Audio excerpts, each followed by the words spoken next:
Good morning. ONS दर्शन समस्त को स्वागत करुच्ची। आज आम जानिबा पदमानकर श्रेणीकरण। पूर्व क्लास रे आम जानिथिले पद कौन। एबे आम जानिबा पदमानकर श्रेणीकरण। भिन्न भिन्न दृष्टिकोणरू विभिन्न नियम को आधार करी पदमानकर श्रेणीकरण करा जाई पारे। श्रेणीकरण करिवार अर्थ गोटे जाति को यह अधीनस्थ उपजाति मान को व्यक्त करिबा। एपरी करिवा द्वारा पदटी संबोधन आमर धारणा अधिक स्पष्ट हुए।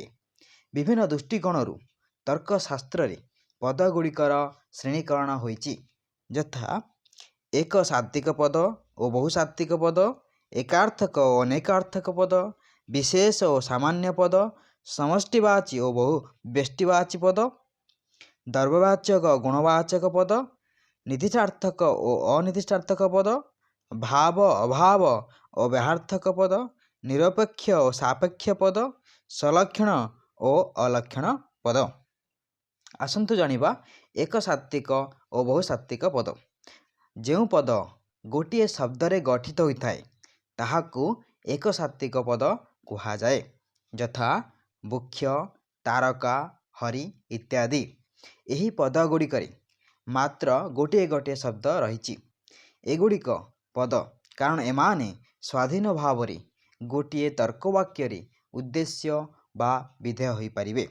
सेहीपरि भाव जो पद एकाधिक शब्द रे गठित होता है ताहाकू बहुसात्विक पद कहा जाए, यथा भारतर प्रधानमंत्री, भल पिला, शरतर आकाश इत्यादि। सेहीपरि भाव एकार्थक और अनेकार्थक पद कौन। जो पदर मात्र गोटे अर्थ थाए ताहाकू एकार्थक पद कहा जाए, यथा मनुष्य, नदी, बाघ इत्यादि। सेहीपरि भाव जो पदर एकाधिक अर्थ थाए ताहाकू अनेकार्थक पद कहा जाए, यथा पर, पानी इत्यादि। पानीर अर्थ जल तथा हस्त होता है। सेहीपरि भाव विशेष पद और सामान्य पद कौन ना। जो पद गोटे गुण, वस्तु, व्यक्ति बा समष्टि को बुझाऊ थाए ताहाकू विशेष पद कहा जाए, यथा एही कलम, सूर्य, भारतर प्रथम राष्ट्रपति इत्यादि।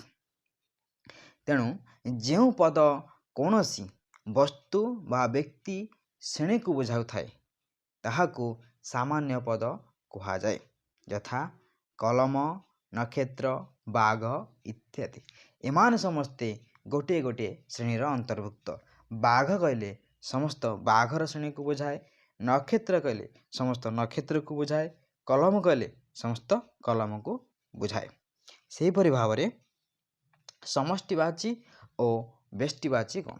समष्टिवाची कौन ना जो पद केते गुड़िए वस्तु बा व्यक्तिर समष्टि को बुझाए ताहाकू समष्टिवाची पद कहा जाए, यथा पुस्तकगारा, सेना, गोरुबल इत्यादि। पुस्तकगार कहले पुस्तक मानकर समाहार, सेना कहले सैनिक मानकर समाहार और गोरुबल कहले गोरु मानकर समष्टि को बुझाए। सेहीपरि भाव जो पदर नाम सही पद द्वारा सूचित प्रत्येक व्यक्ति बा वस्तु को बुझाए ताहाकू व्यष्टिवाची पद कहा जाए, यथा सैनिक, मनुष्य, पुस्तक इत्यादि। सैनिक पदटी सैनिक श्रेणी को बुझाए, ताहा सहित प्रत्येक सैनिक को मध्य बुझाऊ थाए।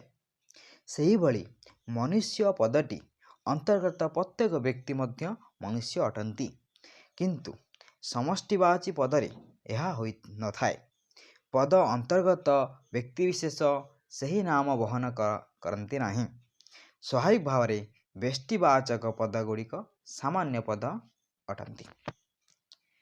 द्रव्यवाचक और गुणवाचक पद कौन जानिबा ना। जो पद गुणयुक्त व्यक्ति बा वस्तु को बुझाए ताहाकू द्रव्यवाचक पद बा मूर्त पद कहती, यथा साधु, नदी, मनुष्य, प्रजापति इत्यादि। सेहीपरि भाव गुणवाचक पद कौन ନା ଯେଉଁ ପଦ କେବଳ ଗୁଣକୁ ସୂଚିତ କରେ ତାହାକୁ ଗୁଣବାଚକ ପଦ ବା ବିଭକ୍ତ ପଦ କହନ୍ତି, ଯଥା ସାଧୁତା, ମନୁଷ୍ୟତା, ନମ୍ରତା ଇତ୍ୟାଦି।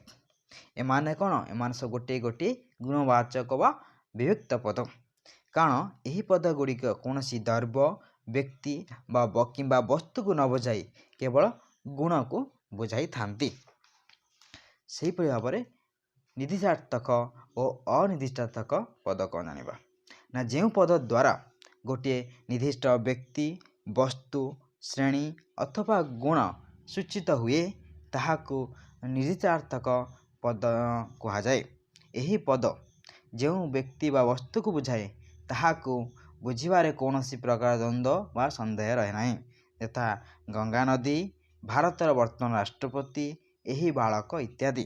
ସେହିପରି ଭାବରେ ଯେଉଁ ପଦ କୌଣସି ଏକ ନିର୍ଦ୍ଦିଷ୍ଟ ବ୍ୟକ୍ତି, ବସ୍ତୁ ବା ଗୁଣକୁ ସୂଚିତ କରେ ନାହିଁ ତାହାକୁ ଅନିର୍ଦ୍ଦିଷ୍ଟାର୍ଥକ ପଦ କୁହାଯାଏ।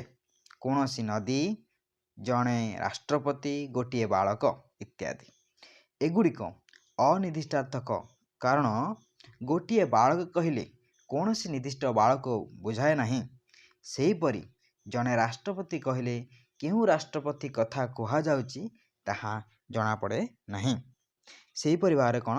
ନା ଭାବ, ଅଭାବ ଓ ବ୍ୟର୍ଥକ ପଦ କ'ଣ ଜାଣିବା?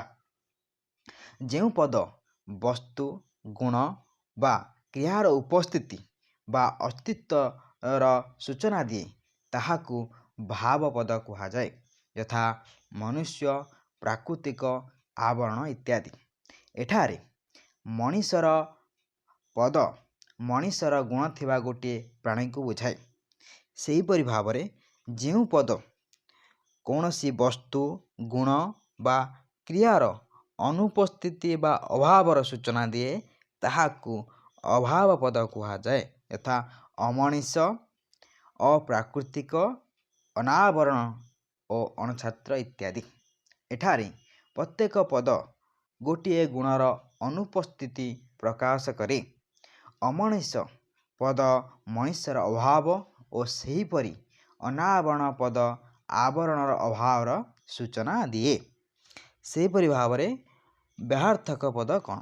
ନା ଯେଉଁ ପଦ ଗୋଟିଏ ବସ୍ତୁ ବା ବ୍ୟକ୍ତିଠାରେ ତାହାର କୌଣସି ଏକ ସ୍ୱାଭାବିକ ଗୁଣର ତାତ୍କାଳୀନ ଅଭାବର ସୂଚନା ଦିଏ ତାହାକୁ ବ୍ୟର୍ଥକ ପଦ କୁହାଯାଏ, ଯଥା ଅନ୍ଧ, ଛୋଟା, ବଧିର, ବନ୍ଧ୍ୟା ଇତ୍ୟାଦି। ସ୍ୱାଭାବିକ ଭାବରେ ଜଣେ ବ୍ୟକ୍ତିର ଦେଖିପାରିବା ବା ଶୁଣିପାରିବା ଶକ୍ତି ରହିଥାଏ, କିନ୍ତୁ କୌଣସି କାରଣରୁ ତାହା ପାଖରେ ବର୍ତ୍ତମାନ ପାଇଁ ସେହି ଗୁଣଟି ଅନୁପସ୍ଥିତି ଅଛି, ତେଣୁ ତାକୁ ଅନ୍ଧ ବା ବଧିର କୁହାଯାଏ। ଠିକ୍ ସେହିପରି ଛୋଟା ଓ ବନ୍ଧ୍ୟା ହୁଏତ ଅତୀତରେ ବ୍ୟକ୍ତିଟି ପାଖରେ ଗୁଣଟିର ଉପସ୍ଥିତି ଥିଲା ଏବଂ ଭବିଷ୍ୟତରେ ମଧ୍ୟ ସେହି ଗୁଣଟିର ଫେରିପାରିପାରେ, କିନ୍ତୁ ଗୁଣଟିର ଅଭାବ ବର୍ତ୍ତମାନ ପାଇଁ ହୋଇଛି, ତେଣୁ ଏଗୁଡ଼ିକ ବ୍ୟର୍ଥକ ପଦ। ସେହିପରି ଭାବରେ ନିରପେକ୍ଷ ପଦ କ'ଣ? ନା ଯେଉଁ ପଦର ଅର୍ଥ ବୁଝିବା ପାଇଁ ଅନ୍ୟ ପଦର ସାହାଯ୍ୟ ଆବଶ୍ୟକ ହୁଏ ନାହିଁ ତାହାକୁ ନିରପେକ୍ଷ ପଦ କୁହାଯାଏ। ବୁଝିହେଲା ନା କ'ଣ?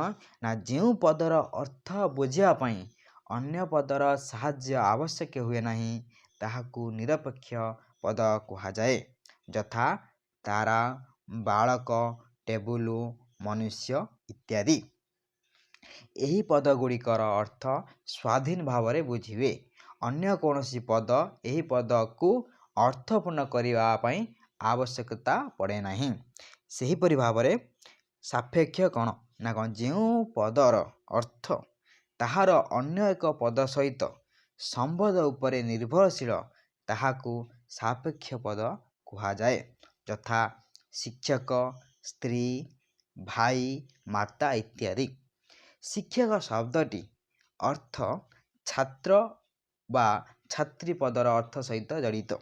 ସେହିପରି ସ୍ତ୍ରୀ ଶବ୍ଦ ସ୍ୱାମୀ ପଦ ଉପରେ ନିର୍ଭରଶୀଳ। ଭାଇ କହିଲେ ଭାଇ ପଦ ଭାଇ ବା ଭଉଣୀ ଉପରେ ଏବଂ ମାତା କହିଲେ ସନ୍ତାନ ଉପରେ ନିର୍ଭରଶୀଳ। ସେହିପରି ଭାବରେ ଆମେ ଜାଣିବା ସଲକ୍ଷଣ ପଦ ଓ ଅଲକ୍ଷଣ ପଦ କ'ଣ ଜାଣିବା ନା କ'ଣ ନା ଯେଉଁ ପଦର ଉଭୟ ବାଚ୍ୟାର୍ଥ ଓ ଲକ୍ଷଣାର୍ଥ ଥାଏ ତାହାକୁ ସଲକ୍ଷଣ ବା ଲକ୍ଷଣାର୍ଥ ପଦ କୁହାଯାଏ। ଯଥା ମନୁଷ୍ୟ, ଫୁଲ, ସିଂହ ଇତ୍ୟାଦି। ଏହି ପଦଗୁଡ଼ିକ ଉଭୟ ବାଚ୍ୟାର୍ଥ ଓ ଲକ୍ଷଣାର୍ଥ ରହିଛି। ସେହିପରି ଭାବରେ ଯେଉଁ ପଦର କେବଳ ଲକ୍ଷଣାର୍ଥ ଏବଂ କିମ୍ବା କେବଳ ବାଚ୍ୟାର୍ଥ ଥାଏ ତାହାକୁ ଅଲକ୍ଷଣ ବା ଅଲକ୍ଷଣାର୍ଥ ପଦ କୁହାଯାଏ। ତଥା ରାମ, ହରି, ସାଧୁତା, ମଧୁରତା ଇତ୍ୟାଦି। ରାମ ଓ ହରି ଇତ୍ୟାଦି ପଦଗୁଡ଼ିକର କେବଳ ବାଚ୍ୟାର୍ଥ ଅଛି, ଲକ୍ଷଣାର୍ଥ ଏମାନଙ୍କର ନାହିଁ। ଏମାନେ କେବଳ ଗୋଟିଏ ଗୋଟିଏ ବ୍ୟକ୍ତିକୁ ସୂଚିତ କରିଥାନ୍ତି। ତାଙ୍କ ପାଖରେ କୌଣସି ଲକ୍ଷଣାର୍ଥ ବା ଗୁଣ ଦେଖାଯାଏ ନାହିଁ। ସେହିପରି ଭାବରେ ସାଧୁତା ଓ ମଧୁରତା ଏଗୁଡ଼ା କ'ଣ? ଏଗୁଡ଼ା ହେଉଛି ଗୋଟେ ଲକ୍ଷଣ। ଏମାନଙ୍କ ପାଖରେ ବାଚ୍ୟାର୍ଥ ଦେଖାଦିଏ ନାହିଁ। Thank you. Please like, share and subscribe.